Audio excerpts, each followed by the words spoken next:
Here's how we can change icons on the Apple Watch face. Let me explain and show you step by step on how it works.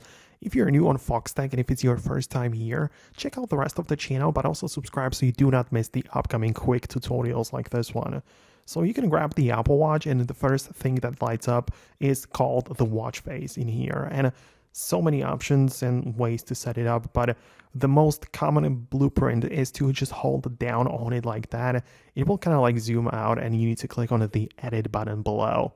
This lets you customize the watch face in different areas, right? So you can change the color of this, right? Or you can change the other ways, or like the layout or clock type, right? But you just have to scroll through the page horizontally to see the different things you can customize.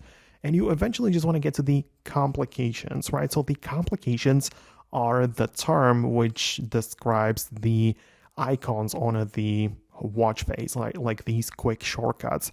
So you want to get to the customization of complications specifically, and tap on all of the available slots or areas on the watch face, right? So for example, you might have a place in the top right corner. You click on it and replace the current shortcut or app with something else.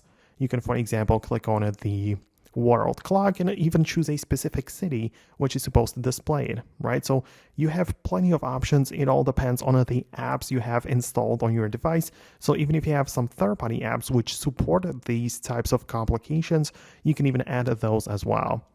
One more tip though, it's, I believe, a little better to set it up on the iPhone instead of the small screen of the watch, where inside of the watch app you can literally just browse your existing faces and customize the same thing but on a much larger screen, so it's easier to click around, and I believe it makes more sense to do it this way. But at the end of the day, both options get the job done. So let me know what you think below. Hit the thumbs up on the video and subscribe so you do not miss the upcoming tutorials like this one.